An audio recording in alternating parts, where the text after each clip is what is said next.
Yeah, yeah, yeah. Don't, you better cut this. No, it's staying. All right, here in the studio. Okay, here in the studio, we've been taping a bunch of stuff, and I just had a need to move because I've been standing still a bit, and I just needed to get a little bit of blood flowing through my body for this next video, which I'm really excited about, which is how to paint on glass. This topic is brought to you by a wonderful subscriber who is watching our videos and asked, how do you paint on glass? So here we are, right here in the studio, covering this topic for you because you made a comment and because we enjoy bringing you things that are relevant for you in your glasswork. And how to paint on glass is a terrific question and a terrific topic. So there is traditional method for painting on glass, and that's the type of things you might see in churches where they're depicting faces and hands and clothing. Long time ago, before they had glass fusing and before they had, these mix of colors, they were working with what we call transparent or cathedral colors.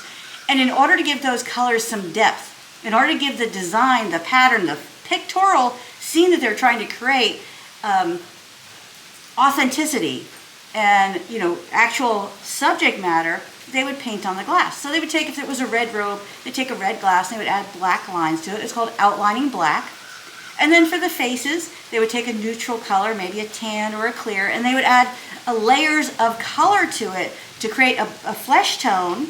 And then they would, on top of that, add more and more and more detail to get a great sense of depth, three-dimensional quality, expression, and all that.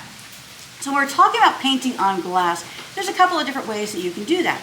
Now in glass fusing, one of the fastest, funnest, easiest ways to get painting on your glass is to use black outlining medium. It comes in a tube. It comes wet, but as you use it, you may have to add some water to it to reconstitute, get a really nice, the trick to it is getting a nice flow of the medium coming out of the bottle. When the flow is nice, you get terrific results. This right here, the word welcome, is made with the black outlining medium. It's really powdered glass with a wet agent that allows you to paint it on the glass. When it comes out of the tube, it's kind of a dark gray. You paint it on. Then after it dries, you go back in. It's not always neat and tidy like this. You may go back in with a point of a toothpick, the point of a pencil, a tip of a razor blade or razor knife, clean it up and make it so it's really nice and neat. It's temporary until it's fired. Once it's fired to a full fuse temperature, then it's permanent and it won't wipe off and it'll stay there. So it's a great way to quickly and easily get lettering or other design and detail on your fused glass art because the firing process makes it permanent and you're firing the glass anyway. So this is an example of using the paint to create lettering, which lettering can be awkward in glass fusing because you don't want it to be chunky or lumpy or big. Like here I did lettering with stringers to try to make it look like they were kind of little sticks because this is representing fall here. So I like that method, but you can see it's much bulkier than this. This is really clean and neat and tight, and sometimes that's what you're looking for. This right here is another example of the same type of paint. Here I use the paint to create details on these tree trunks. These are, oh gosh, what kind of trees are these? Birch trees. Thank you, Nikki. These birch trees, I wanted them to have a little bit more detail so that they would register to the viewer not just white lines in my design, but actually more like trees. So that subtle little extra detail is really nice, very fast and easy to put on. And then again, the firing process makes it permanent. The nice thing about that is if you apply those lines or the lettering, you don't like it, you can wipe it right off. You can do it 500 times if you want to until you get it just right. Then you can fire it and it's permanent. And then you can apply more on top of it if you'd like to, or work around it, whatever. It also, medium also comes in different colors. It comes in green and blue and purple and red and peach and pink. So you have a nice variety of colors to choose from if you want to do more elaborate painting. To be honest, I've not used this paint very much with brushes. For the most part, I'm using an applicator tip to make these tiny little lines. Here I just use the tip in the bottle, which is like an eyedropper tip. When I've used it for brushing, I haven't really, when I want to paint on glass in that method and get broad strokes, I generally use powdered frit to create that design detail. So you might want to try it with brushes. I haven't really done that, so I can't really give you my experience. Oh, maybe Nikki's saying we make another video. Oh gosh. Okay. We'll do try it. that. We'll try it. We'll try it. You can watch us succeed or fail, which we'll do either. We'll do it all, actually. Oh, gosh. Hold on. Traditional glass painting is a little different. It actually takes a painter's eye and a painter's touch and a painter's skill in order to use it on your glass. So generally what will happen is, let's take a stained glass window in a church, for example. What they do first is they give the glass some tooth, some texture. It makes the painting easier. Tooth means we sandblast the glass ever so slightly to give it a little bit of a texture. Here's an example of a piece of glass. See how it has a little bit of a matte texture to it? That's because it's been sandblasted. Here it's got the matte finish. Let me turn it over, and you'll see that this side has the shiny finish. Okay? The paint will stick better to material that has a little bit of texture to it. So we very lightly sandblast it.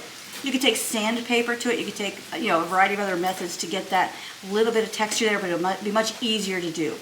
These paints, they come in a little envelope of dry powder material. It's basically ground up glass. Then you take a piece of clear glass as a palette, and you mix the dry material with water and some sort of sticking agent. The sticking agent might be what's called water-friendly medium. It might be 7-Up soda that you've taken the bubbles out of. It might be a sugary water type of substance, something that helps it stick to the glass. So this piece of glass right here is the test piece that I made for a project or a panel that I call Carnival, that is well known in the glass industry as a stained glass window where I used 10 different assembly techniques. So this was a very elaborate, complicated piece of art. So I wanted to make a prototype of the face first and make sure I liked it. So this is a piece of white glass cut to size. I sandblasted it to give it texture. Then I went in with what we call outlining black. Outlining black is powder black material. You mix it with a sticking agent and some water, and then you use a paintbrush to apply it to the glass. Now, because the glass has texture, it sticks.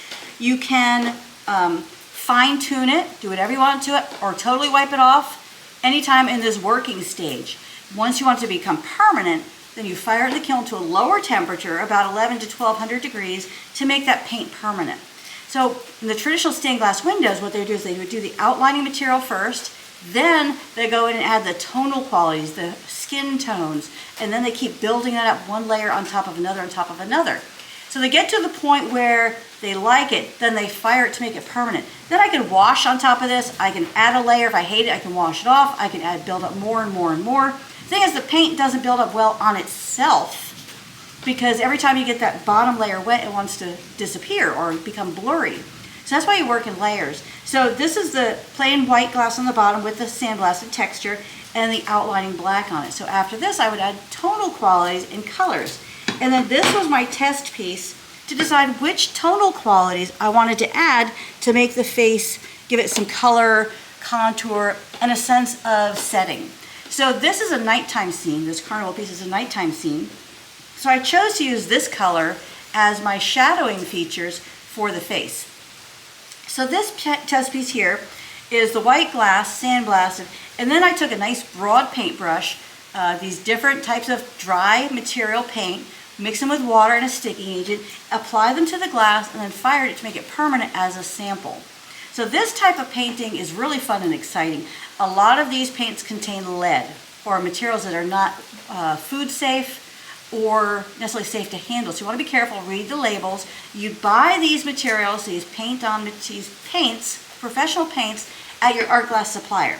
So what you probably want to purchase would be the outlining black, and then a variety of other colors. And then the idea is to get some really nice, for this technique, you want to use kind of a pointy paintbrush. For this technique, you want to use kind of a broad, very soft paintbrush. So it's a whole process. It's a whole new and exciting method and direction to go.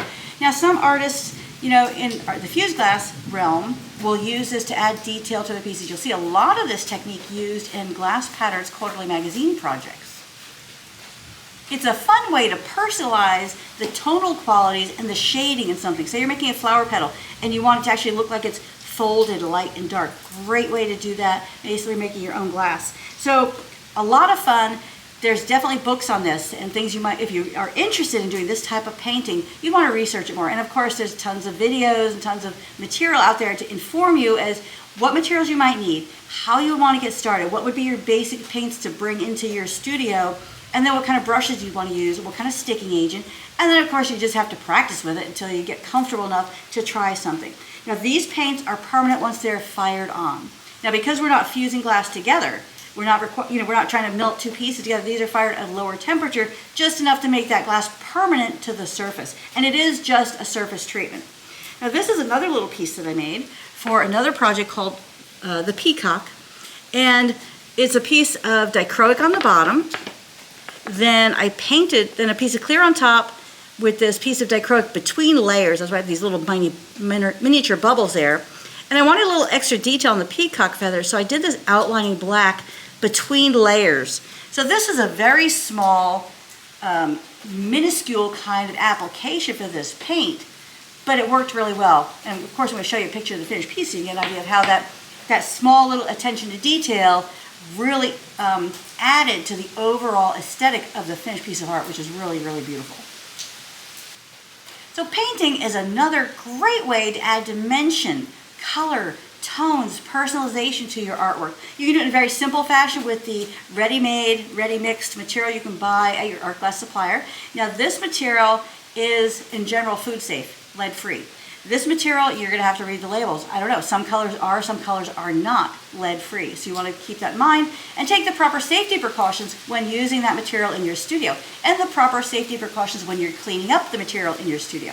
So, fast, easy way to introduce yourself to painting. Comes in different colors. You can certainly try it with a brush. So far, my applications have always been either with an applicator tip or with the tip of the bottle.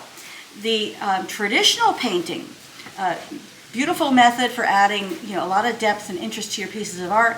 Definitely greater investment on your part for materials and supplies.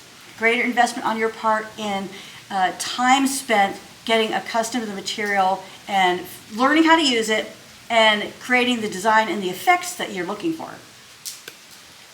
So in closing, if you're interested in doing this technique, fabulous. Do some research.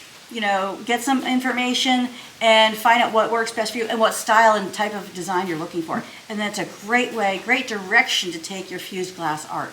So thanks for joining me. Please follow and subscribe to my YouTube channel. Please comment. Please share. We love that. We get feedback every week as to what you guys are doing out there for us, whether you're sharing, commenting. We got new viewers. We love getting new viewers. Thank you for joining us. We're so happy you're here. So please subscribe, so then you'll know when these new videos come out. And comments, that's where this topic came from you guys out there who are helping us in here. We're having a great time. Please consider becoming a premium video member. We would love to have you. We get exclusive content all the time, new videos coming out all the time, full-length, step-by-step video instruction on these great projects, full-size printable pattern ebook with firing guides, color pictures, materials list, everything you need, and you get to be part of this fabulous community we are creating here. So please join our premium video membership. We would love to have you. Until next time, get the paints out, get some material there on your glass, and happy fusing.